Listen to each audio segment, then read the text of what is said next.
Jackie, I want to acknowledge you as well for answering Ian's question. So I want to give you the floor now to ask any questions or challenges that you're facing, and I appreciate you. Thank you. So I found that sometimes with the logic aims, like I skip over a rule or something like that, and it's like very frustrating to me that like I'm skipping over rules, and like if I get like a logical reasoning question wrong, it's because like I misread the question. Like I have procedure down. I'm studying like 12 to 15 hours a week. And I'm scoring in the upper 160s, lower 170s, but I'm not confident that that will transfer over on test day, especially because of nerves. So like my biggest problem area is like making sure that I'm like reading carefully. But oddly enough, like that doesn't happen in reading comprehension. I usually get that right. Okay, no, thank you for asking that. So you mentioned, Jackie, that you have procedure down. What does your procedure look like? So I read like the paragraph first. You know what I mean by the paragraph? Yeah.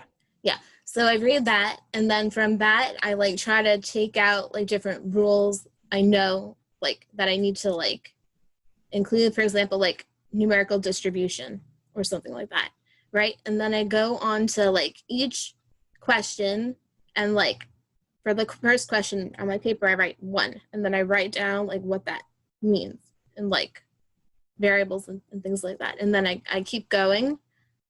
But like for some reason, I don't understand, like sometimes I miss like a rule. It's not even an inference, it's an actual rule. How long do you spend on this setup? 2 to 3 minutes. Okay. I think most people spend around 2 to 3 minutes. I heard earlier Ian and Dana were both saying around that amount of time. That's a reasonable amount of time. So where is that time largely being allocated? Inferences. Okay, so after you've drawn the main diagram, looking to connect the rules. Mm-hmm. But it's possible that a rule gets left out, or it's possible that a rule maybe gets. Or I don't even write it down. Okay. No, I don't misinterpret the rules, but not like sometimes I don't even write it down. And okay. I don't know. It's not carelessness, but it seems like carelessness. So I don't know what's happening. Do you ever double check? Do you ever do things twice? Yes. But like I'm finding like after this week I just did logic games. And like I'm finding that like sometimes I don't double check. Or like if I double, I don't know. Like I don't know. Okay. Well, let's see this. Have you ever gotten several questions wrong in a game because you missed a rule? Yeah. Okay. If I was going to remove $10,000 from your bank account every time you made a mistake on missing a rule, what would you do differently? I would check. I would double check. If I told you I was going to remove 5 points from your LSAT score because you missed a rule, what would you do differently? Double check. Yeah. That's it. But I worry about like the amount of time that would take. And I know that like that's not necessarily rational, but it's a how long do you think it would take? I don't know. Like 10, 15 seconds. Maybe. Only one way to find out. But there's only one way to find out for sure. But right. You said also 2 to 3 minutes on the entire setup. Most of that being on inference making after the process. So that means that the majority of 2 to 3 minutes, meaning at least a minute to a minute and a half, is solely on the inferences, meaning that it definitely takes less than a minute to a minute and a half to simply check the rules the first time. And probably a double check might go faster than the initial check because it is the second time. Right. Most of the rules you already have down. Most or all of them, maybe just one is missing. You also mentioned numbering the rules. Did I catch that correctly? Yeah, especially because like you can't write on the virtual screen. So like I always like make sure that I do my logic games on scrap paper, because on the actual test, you're not gonna be able to write on the actual like paper. And for me, like writing on paper is easier. Yeah. So I just make sure I do that. Sure. Now you're saying rules. I assume you mean the indented parts under the paragraph. Is that correct? Yep. Okay. So you're missing something from there, right? Yep.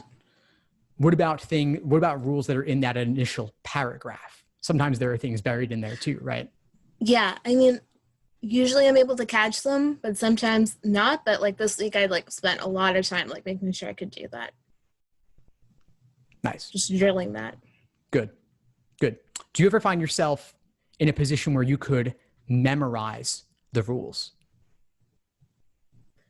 I feel like that would take too much time, and that's not necessary. Agreed. It's not necessary, and it would take a lot of time. The reason I bring this idea up is just as a concept, as a game to play with yourself. Logic games really test your short-term working memory.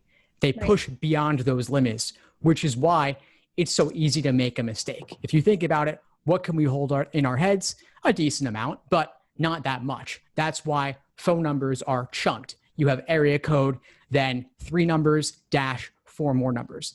They're separated, and it's hard to memorize lots of phone numbers. That's why we live with our phones. The phone books are very useful, right, inside our cell phones. But the number 7 numbers is probably the most you could reasonably get, which is why they put those dashes there to make it a little bit more manageable. Logic games, they're pushing beyond those limits as reasonable limits as well. And obviously all of it's extremely arbitrary and random. Right. So pushes beyond those limits. But as an exercise, it might be useful to see, could you diagram all the rules and then look away and write them all down without even looking? It's possible. I mean, maybe not the first time you see a game, but the 3rd or 4th time, more reasonable. I mean, I could spit out the rules for a number of games just simply because I've done them so many times. They've actually gotten baked into my long-term memory, which is useless in most contexts, but for the LSAT, it happens to be useful. But I want you to just play with that idea because it could be useful going through an entire game to not have to look back all the time. If at least a couple of rules were burned into your memory, that would be a useful thing to have going on. I don't know if I would trust myself with like nerves. Do you know what I mean? Like I might misremember that. Yeah, you might. You might. And obviously it's hard enough in the context of simply studying on your own time, let alone under the stress of a timed section, even more so when it's the real thing on test day. So I'm not saying that you have to get there, but it could be a place to play. And that could be a place to see, are you getting everything down at the beginning? Because if you were trying to memorize them, I guarantee you would be reading those indented rules a lot more seriously. You would be checking through them a lot more, and you would be extracting your interpretation of them as you were writing them down on scratch paper.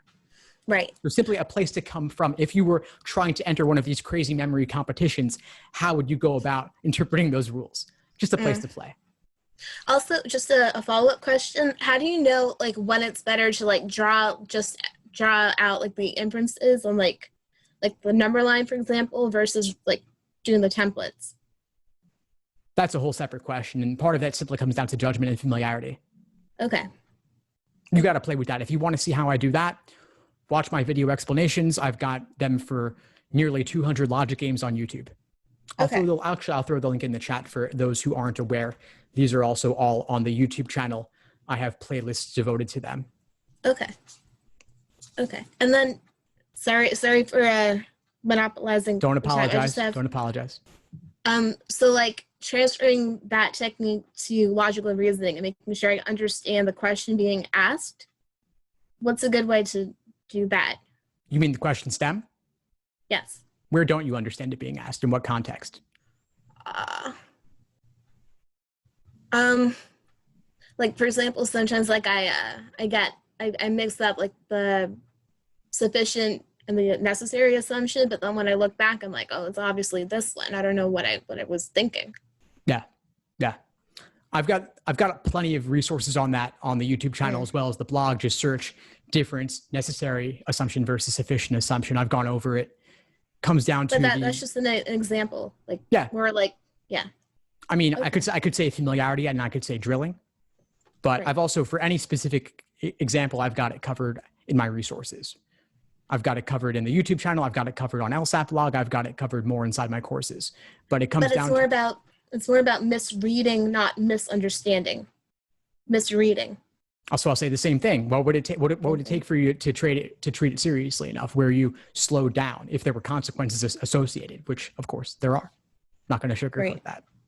Right. Okay. Like slow down and like be more patient with like what's going on and like double check and things like that. Yeah. Okay, perfect. Thank you. Of course. And if that doesn't work for you, circle back to me and we'll find another solution for it. Okay, thank you. Thank you, Jackie. Thank you for playing full out. I appreciate it. Thanks for tuning into the show. Please subscribe if you haven't done so already to be notified of new episodes as I release them. And feel free to reach out if you need anything at all as you move forward with your prep. I'm happy to help however I can. In the meantime, I wish you all the best and take care.